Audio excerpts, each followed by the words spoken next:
जय हिंद मेरे प्यारे सभी भाइयों को। मैं विकास आप सभी का एक बार स्टडी योद्धा में हार्दिक स्वागत करता हूं। दोस्तों, आज हम अपना जो लेक्चर करने जा रहे हैं वो लाभ हानि से रिलेटेड होगा।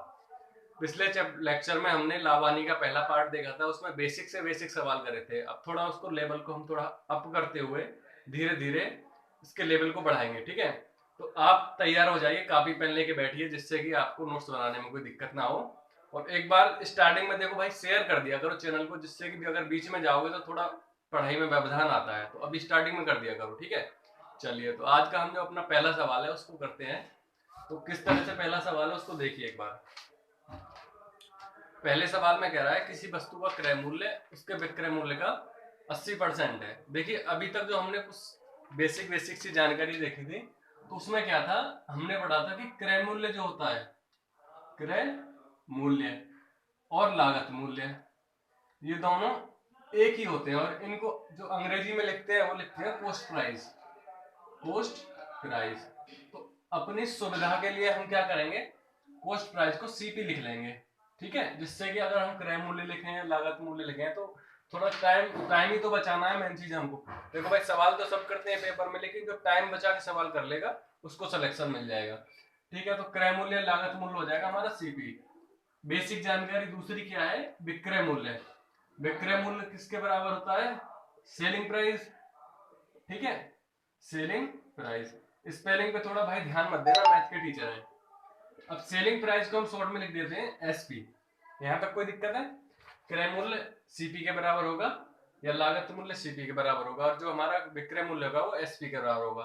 तो बेसिक बेसिक चीजें इनको थोड़ा ध्यान रखिएगा। आज के पहले सवाल पे आते हैं। पहला सवाल कह रहा है कि किसी संख्या का क्रय मूल्य उसके विक्रय मूल्य का 80% है। कोई संख्या है, हमने संख्या मान के चली 100, 100 मान के चलिए हमने संख्या। तो ये कह रहा है कि क्रय मूल्य, इस संख्या का क्रय मूल्य, क्रय मूल्य, क्रय मूल्य को हम क्या लिखते हैं शॉर्ट में, सीपी, और विक्रय मूल्य एसपी। तो इसमें कहा है क्रय मूल्य विक्रय मूल्य का 80% है। देखो भाई, इस चीज में क्या कंफ्यूजन रहता है बच्चों के, कभी वो 80% इसके साथ में जोड़ गुणा कर लेंगे, कभी इसके साथ में कर लेंगे। तो उसके लिए क्या करना होता है कि जिसके साथ में उसमें लिखा हो कि जिसका विक्रय मूल्य का, जिसका भी हो दे रखा हो सवाल में, तो उसके साथ में गुणा करते हैं। तो विक्रय मूल्य का दे रखा है तो विक्रय मूल्य के साथ में गुणा कर दी 80%, यानी कि क्रय मूल्य जो है विक्रय मूल्य के 80% के बराबर है, सवाल में जो कह रहा है। अब देखो भाई, इसने पूछा लाभ परसेंटेज। तो लाभ परसेंटेज निकालने के लिए हमें क्या चाहिए, सीपी बट्टे एसपी। सीपी बट्टे एसपी, जब देखो यहाँ पे सीपी के बट्टे में एसपी आ जाएगा तो उधर क्या बचेगा, 80%। यही तो बचा। और परसेंटेज हम जब हटाते हैं तो अपॉन में आ जाता है 100। ये चीज तो तुमने पता ही है, हमारी जो वैल्यू होती है वो एक होती है 100% के बराबर। ध्यान है ना इतना?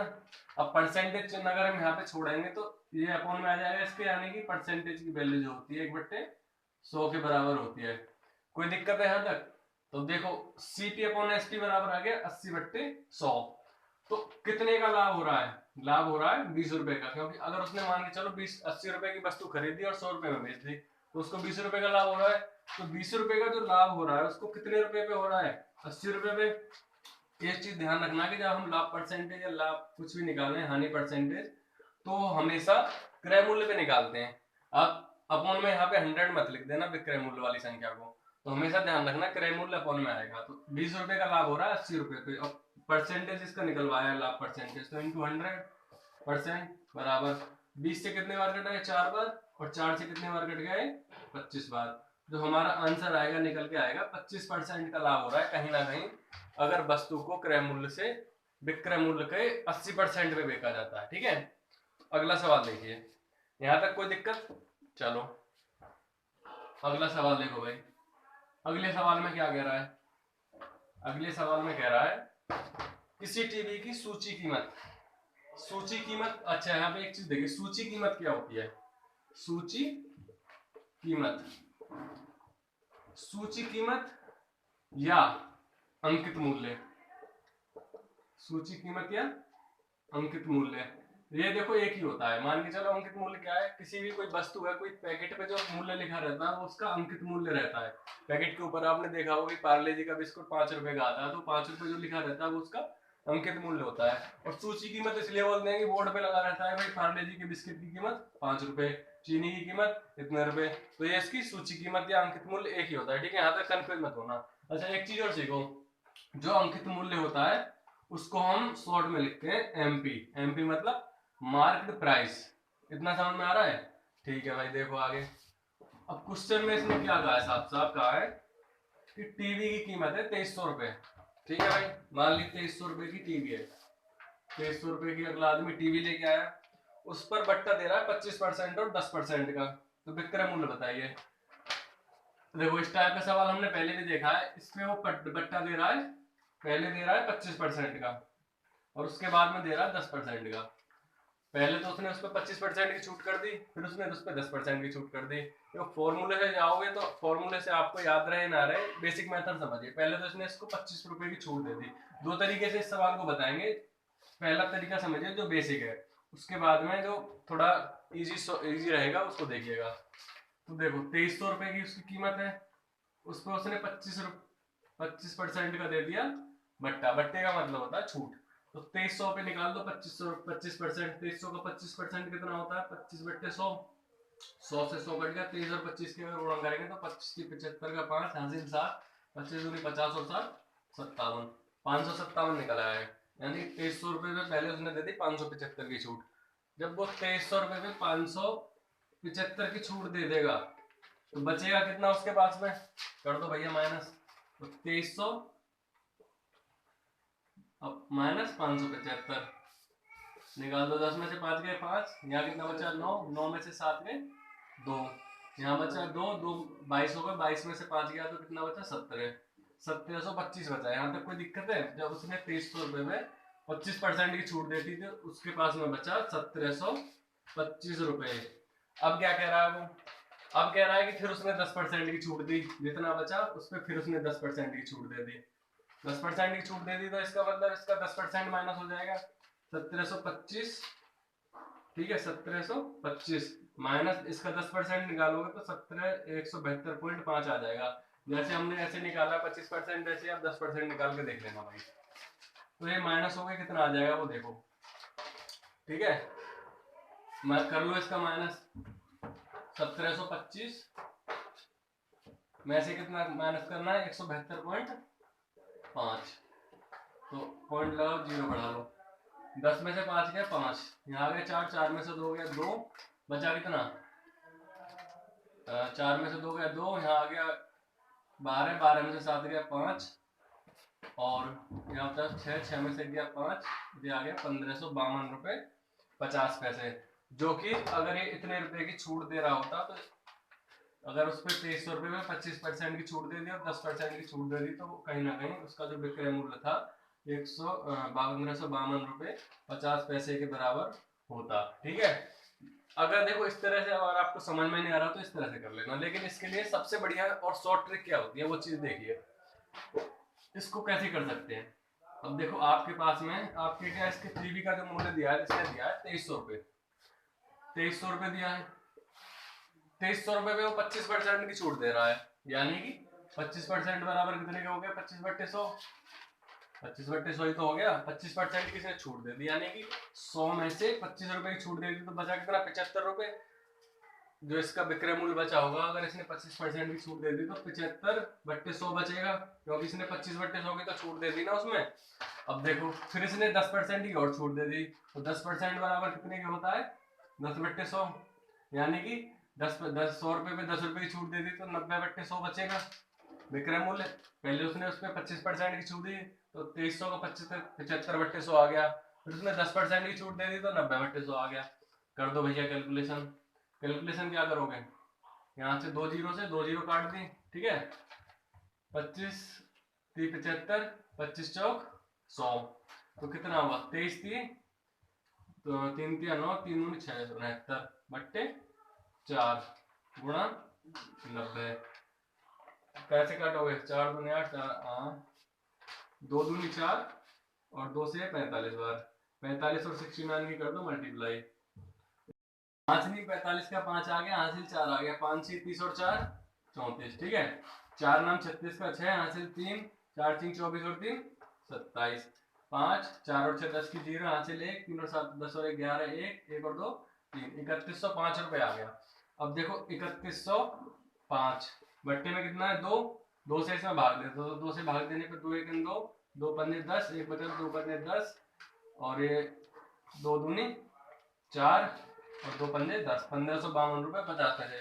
देखो भाई आपकी मर्जी है, जिस टाइप से आपको सही लगे, जिसमें आपको आ रहा हो उस तरह से कर लेना, ठीक है, इसमें कोई दिक्कत की बात नहीं है।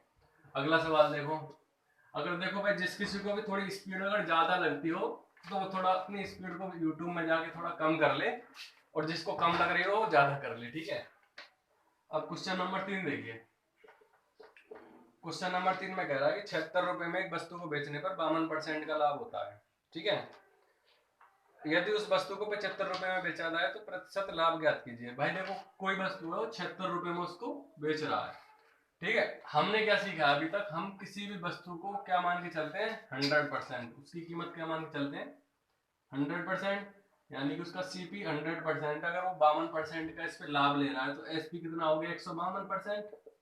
अगर हमने वस्तु की कीमत 100% मानी तो जो उसका एसपी निकल के आएगा 152% आ जाएगा। यहाँ तक कोई दिक्कत है? लेकिन वो क्या कह रहा है कि 152 ना होके वो 76 है, 152 रुपए ना होके वो 76 है, यानी कि इसका कितना है आधा। सीधा सीधा समझ में आ रहा है। हमने किसी वस्तु की कीमत मानी 100 रुपए, उस पर 52 रुपए का लाभ दे दिया तो वो कितने के बराबर हो गया 152 रुपए के बराबर। अब क्वेश्चन में कहा है कि वो 76 रुपए पे बेच रहा है, तो हमारे हिसाब से आ रहा है 152 और उसके हिसाब से आ रहा है 76, तो वो कहीं ना कहीं जो हमारा एसपी है हम कम करना पड़ेगा आधा। जब हमको एसपी आधा करना पड़ेगा तो हमारा जो क्रय मूल्य होगा ये भी तो आधा आ जाएगा, तो हमारा जो सीपी निकल के आएगा वो निकल के आएगा 50, ठीक है। अब क्वेश्चन में क्या कह रहा है कि वो 76 रुपए में ना बेचकर यदि वस्तु को 75 रुपए में बेचते तो जो नया सीपी जो निकल के आया कितने रुपए में बेच रहा है 75 रुपए में, तो परसेंटेज में लाभ पूछा है। देखो भाई सीपी आ गया 50, एसपी आ गया 75, ठीक है। तो कितने रुपए का लाभ ले रहा है 25 रुपए का, इतना समझ में आ रहा है। जब सीपी हमारा निकल के आ गया 50 और नया वाला जो एसपी है वो निकल के आ गया 75, तो 50 पे 75 में बेचने पर वो 25 रुपए का लाभ ले रहा है, तो परसेंटेज निकालना निकाल दो। 25 रुपए का लाभ किस पे ले रहा है सीपी पे, 50 पे इंटू 100, तो 50 दूनी 100, 25 दूनी 50% का वो लाभ ले रहा है कहीं ना कहीं। बहुत इजी सवाल है, कुछ नहीं है। हमने सीपी पहले माना 100, 52 रुपए 52% का लाभ ले रहा है तो वो 152 हो गया। लेकिन क्वेश्चन में कह रहा है कि वो 76 रुपए में बेच रहा है, 152 रुपए की जगह 76 रुपए में, यानी कि इसके आधे रुपए में बेच रहा है। तो जो हमने हमारा सीपी माना था वो भी आधा हो जाएगा, 50 रुपए हो गया। अब वो कह रहा है कि 75 रुपए में बेचे तो कितने रुपए का लाभ होगा, कितने परसेंट का लाभ होगा, तो निकाल दो लाभ, 50% निकल के आ जाएगा, ठीक है। अगला सवाल देखो, कोई दिक्कत है यहाँ तक भाई? चलो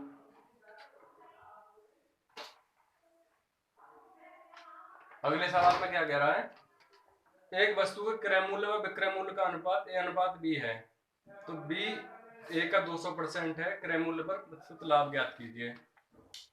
कोई भी वस्तु है उसके जो क्रय मूल्य ए है और उसका विक्रय मूल्य बी है, क्रय मूल्य और विक्रय मूल्य पर जो अनुपात है ए अनुपात बी है।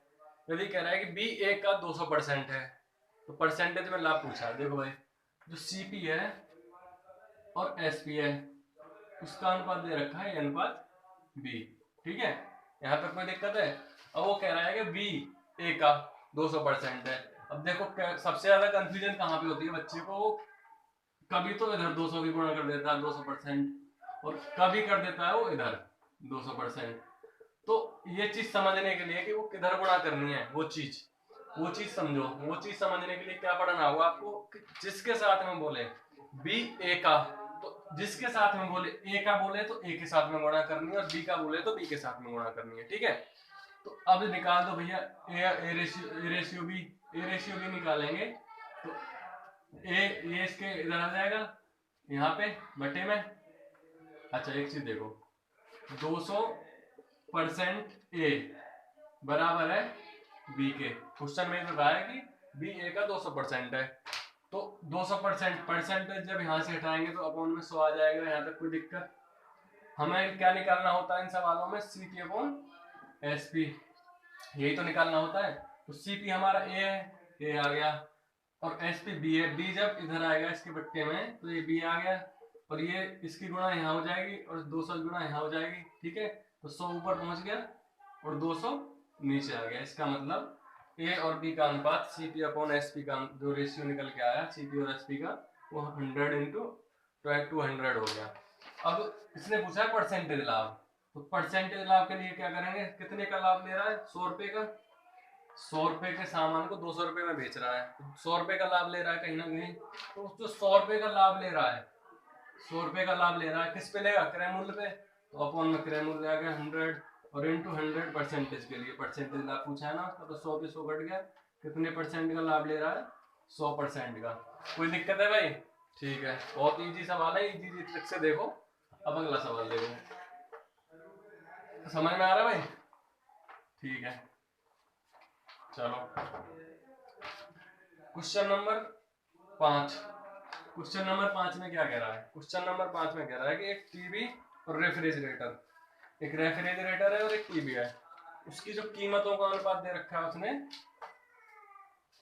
5:3। एक रेफ्रिजरेटर है और एक टीवी है, उसकी जो कीमतों का अनुपात दे रखा है 5:3, ठीक है। अब ये कह रहा है कि यदि रेफ्रिजरेटर की कीमत टीवी से 5500 रुपए अधिक है तो रेफ्रिजरेटर की कीमत क्या होगी। एक चीज बताओ भाई, जो रेफ्रिजरेटर की कीमत है वो टीवी से बता रहा है क्वेश्चन में 5500 अधिक, लेकिन हमारे हिसाब से कितना अधिक आ रहा है इसमें, 3 से 5 है तो 2 ही तो ज्यादा है, 2 ही तो ज्यादा है, ठीक है। लेकिन क्वेश्चन में कह रहा है कि 2 नहीं है, 5500 रुपए अधिक है, यानी कि 2 यूनिट की वैल्यू 5500 के बराबर, तो 1 यूनिट की वैल्यू कितने के बराबर निकल आएगी, 5500 बट्टे 2। इतना समझ में आ रहा है? दे दो भैया भाग, 2 दूनी 4, 2 सत्ते 14, 2 5 10 और 0 0। 1 यूनिट की जो वैल्यू निकल के आई वो कितने के बराबर निकल के आई, 2750 के। लेकिन इसने पूछा है कि रेफ्रिजरेटर की कीमत क्या है, तो रेफ्रिजरेटर की कीमत क्या है, 5 यूनिट, तो 5 यूनिट बराबर क्या हो गया, 5 गुणा 2750 कर दो, गुणा 5 0 0 55 25 5 2 5 7 35 और 2 37 का 7 3 5 दूनी 10 और 3 13, 13,700 रुपए की कीमत होगी रेफ्रिजरेटर की। अगर वो पूछता टीवी की कीमत, 3 की मल्टीप्लाई कर लेते, अगर दोनों की पूछता तो 5 और 3 8 हो जाता, 8 की मल्टीप्लाई कर देते, ठीक है। कोई दिक्कत है यहाँ तक समझने में? चलो भाई, वैसे दिक्कत होनी नहीं चाहिए, बहुत आराम से पढ़ो, कोई दिक्कत नहीं है। चलो एक बार लाइक वाइक कर दिया करो भाई हमारे चैनल को, ठीक है। वीडियो जो आप डाल रहे हैं, अब देखो ये कह रहा है क्वेश्चन नंबर 6। क्वेश्चन नंबर 6 क्या कह रहा है कि 150 से 300 रुपए के बीच में मूल्यों पर किताबों को खरीदा जाता है और 250 से 350 के बीच में उन्हें बेचा जाता है, तो 15 किताबों को बेचने पर अधिकतम लाभ कितना होगा। ये खरीद रहा है भाई, देखो जो सीपी है उसकी रेंज दे रखी है इसने, 150 रुपए से लेकर खरीद रहा है कितने तक, 250 रुपए तक, 150 रुपए से लेकर 250 रुपए तक खरीद रहा है। अब जो एसपी दे रखा है, बेच कितने पे रहा है, सॉरी 150 से लेकर 300 तक खरीद रहा है वो, 150 से लेके 300 रुपए तक। और जो बेच रहा है उनको, उसकी जो रेंज दे रखी है वो कितनी दे रखी है, 250 से लेके 350 तक वो बेच रहा है, 250 रुपए से लेके 350 तक बेच रहा है। अब इस स्थिति में इसने पूछा है कि भाई मैक्सिमम लाभ कितना होगा। 15 अगर वो किताबों को बेच रहा है, एक किताब पे सीपी इतना है इसकी रेंज और एक किताब पे एसपी की रेंज इतनी है, वो पूछ रहा है कि 15 किताबों को बेचने पर उसे अधिकतम लाभ कितना प्राप्त होगा। तो सबसे पहले क्या करेंगे भैया, एक किताब पे अधिकतम लाभ, अगर वो एक किताब बेच रहा है, एक किताब पर मैक्सिमम लाभ। मैक्सिमम लाभ के लिए एक चीज देखो भाई, मैक्सिमम लाभ जब प्राप्त होगा उसको कि जब सबसे कम से कम कीमत पर तो वो खरीदे और ज्यादा से ज्यादा कीमत पर बेचे, तभी तो उसको ज्यादा से ज्यादा लाभ होगा। सस्ते से सस्ता खरीद ले और महंगे से महंगा बेच दे, यानी कि वो 150 रुपए का तो खरीद ले, 150 रुपए का खरीद लिया और 350 का बेच दे, 350 का बेच दे, उस पे उसको लाभ हो गया 200 रुपए का, ठीक है। जब एक किताब पर लाभ हो रहा है 200 रुपए का, तो 15 किताबों पर उसने पूछा है, तो 15 किताबों पर लाभ जो होगा 15 गुणा 200, तो 15 दूनी 30, ये हो गया 3000 रुपए उसको मैक्सिमम लाभ प्राप्त हो जाएगा 15 किताबों के अंदर अंदर। क्वेश्चन कुछ नहीं है भाई, देखो सबसे पहले क्या है, क्वेश्चन को एक बार 2 सेकंड पढ़ा करो, ठीक है। जब क्वेश्चन पढ़ोगे तो ऑटोमेटिकली समझ में आ जाएगा कि करना क्या है, करते चलो अपने आप ऑटोमेटिक होता जाएगा, इस सवालों में कुछ है थोड़े, ठीक है। चलो भैया अगला देखो। अगले सवाल में क्या कह रहा है कि एक घर तथा एक दुकान प्रत्येक को 1 लाख रुपए में बेचा गया। मकान पर 20% की हानि हो रही है और दुकान पर 20% का लाभ हो रहा है, तो पूरे सौदे का परिणाम क्या है? अच्छा, इसमें एक चीज देखो, लाभ हानि के चैप्टर में ट्रिक है ये, इसको देखना। ट्रिक क्या है? 2 ट्रिक हैं, पहली और दूसरी को भी बताएंगे। जब कोई भी दो वस्तु जब कोई दो वस्तु हो जब कोई दो वस्तु समान लागत पर खरीदी जाती हो, यानी कि दो वस्तुओं का क्रय मूल्य समान हो, क्रय मूल्य समान हो, यदि एक वस्तु X% के लाभ से बेची जाती हो, X% के लाभ से बेची जाती हो, और एक वस्तु X% की हानि से बेची जाती हो,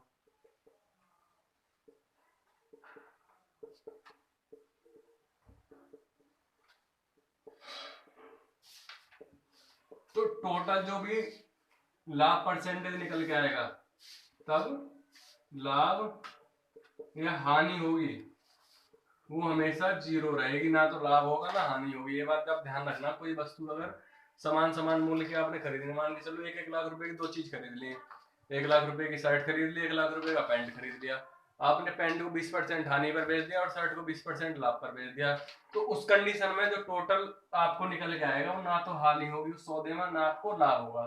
ठीक है, इसको हम वेरीफाई भी करके दिखाएंगे आपको। और दूसरी चीज क्या है, दूसरी वाली भी देख लो।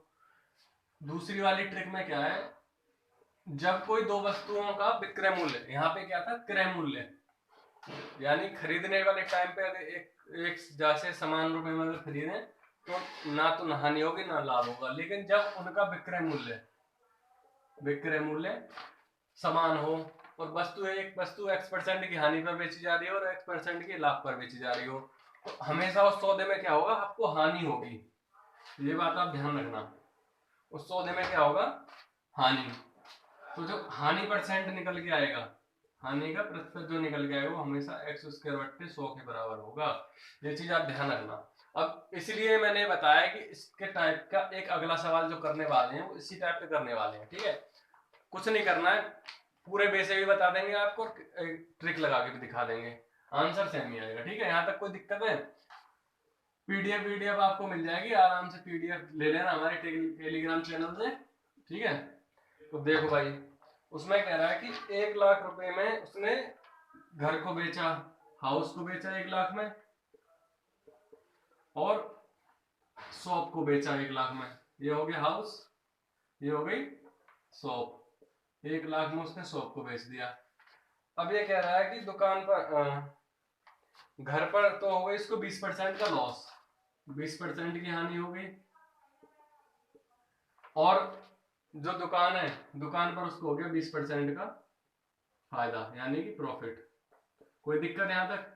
अब हमने जो चीज बताई थी दूसरा वाला जो टॉपिक बताया था कि 20% की X% की हानि हो और X% का ही लाभ हो, और उनकी जो बेचने वाली कीमत है यानी कि जो SP हो वो भी सेम हो, तो जो निकल के आएगा हमेशा क्या निकल के आएगा, लॉस परसेंटेज, हानि प्रतिशत निकल के आएगा। हानि प्रतिशत कितने के बराबर होगा, जितने परसेंट का उसको लॉस और हानि हो रही है उसका वर्ग अपॉन 100। कर दो भैया कैलकुलेशन, 20 × 20 बट्टे 100, 20 से 5 बार और 5 से 4 बार, 4% की उसको टोटल जो सौदा हो रहा होगा उसमें उसको लॉस हो रही होगी। ठीक है, क्लियर है यहाँ तक समझ में? क्वेश्चन हमने जो पढ़ के बताया, एक दुकान और एक घर को प्रत्येक एक व्यक्ति 1 लाख रुपए में बेच रहा है, मकान पर उसको 20% की हानि हो रही है और दुकान पर उसको 20% का लाभ हो रहा है, तो टोटल लाभ या हानि परसेंट बताइए या पूरे सौदे का परिणाम क्या था। तो इस तरह से आप निकाल लोगे। ठीक है भाई, कोई दिक्कत है, आ रहा है समझ में? ठीक है भाई। अच्छा, एक चीज और देखो, अब वो कह रहा है कि एक ऐसे देख लो एग्जाम्पल, उसमें क्या है कि उसने पोस्ट प्राइस यानी कि एक दुकान को भी 1 लाख रुपए में खरीदा और एक मकान को भी 1 लाख रुपए में खरीदा। तो पहले पे दुकान मकान पे उसको 20% का लॉस हो रहा है और इस पे 20% की प्रॉफिट हो रही है। यहाँ पे प्रॉफिट हो रहा है और यहाँ पे लॉस हो रहा है। तो उसका जो निकल के आएगा लाभ या हानि परसेंटेज वो हमेशा 0 ही आएगा, या बस ध्यान में रख लेना। 1 लाख पे अगर 20% लॉस निकालोगे तो 80,000 में बिकेगा, और इस पे निकालोगे 20% हानि तो 1,20,000 में बिकेगा। अगर हम दोनों को पहले ही बेचते तो 1 लाख और 1 लाख 2 लाख के बराबर आता, और अगर हम 20% हानि पे बेचते तो 80,000 प्लस यहाँ पे 20% लाभ पे 1,20,000। ठीक है, तो टोटल ये भी 2 लाख के बराबर होता। ये भी 2 लाख के बराबर बेचते हैं और ऊपर से भी 2 लाख के बराबर खरीदते, तो ना तो हानि होती ना लाभ होता। ठीक है, अगला सवाल देखो भाई। अगले सवाल में क्या कह रहा है, अगले सवाल में कह रहा है कि एक व्यक्ति ने घड़ी 10% की छूट पर खरीदी। ठीक है, कोई व्यक्ति है 10% की छूट पर खरीद रहा है। अगर वो उसे 20% की छूट पर खरीदता तो उसे 125 रुपए कम में मिलती। तो घड़ी का अंकित मूल्य बताइए। कोई भाई व्यक्ति है, वो सबसे पहले क्या घड़ी खरीदने गया, घड़ी खरीदी उसने 10% की छूट पे। ठीक है, अब वो किसी दूसरे दुकानदार के पास गया, बोला भैया ये घड़ी देखना कितने रुपए की है। वो कह रहा है कि भाई तुझे इस पे तो हम 20% की छूट देते और तुझे 125 रुपए का फायदा हो जाता। तो अब कह रहा है कि भैया घड़ी टोटल कितने की है, वो खरीदी, तो दुकानदार पूछ रहा है। तो देखो घड़ी की कीमत मानी हमने क्या, 100 रुपए मानी। अब वो कह रहा है कि 10% की किसी ने छूट पे खरीदी, तो इसने इस पे 10% की छूट पे खरीदी।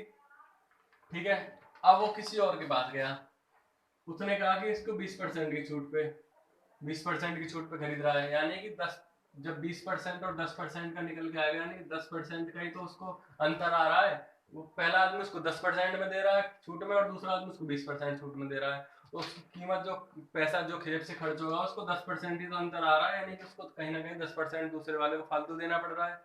जो हमारा 10% निकल के आया वो कह रहा है कि उसको 125 रुपए का अंतर पड़ता।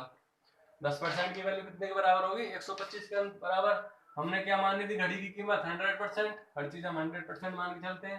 तो 100% निकालने के लिए क्या करेंगे, देखो 10 को 100% निकालने के लिए इसमें 10 की गुणा करनी पड़ेगी, जब 10 की गुणा इधर करनी पड़ेगी तो 10 की गुणा इधर भी करनी पड़ेगी।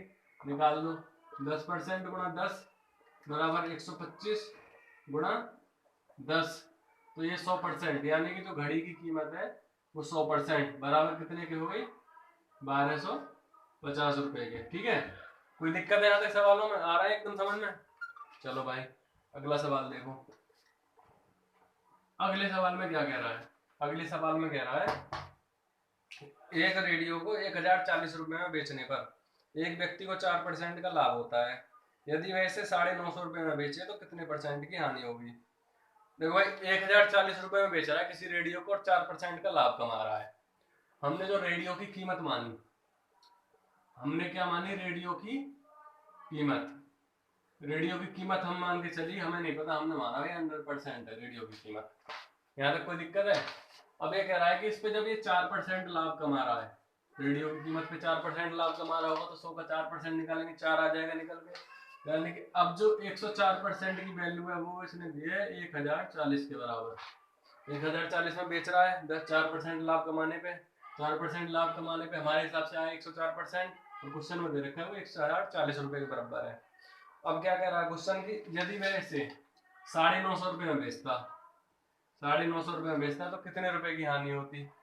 अब एक चीज देखो भाई, जो हमारा सीपी है यानी कि रेडियो की जो कीमत है वो 100% है, और हमें मिला क्या अभी ये क्या मिला 104%। तो सबसे पहले क्या चाहिए हमें, सीपी, सीपी निकालेंगे, यानी कि 104 से कितने बार गया है, 104 से गए 10 बार।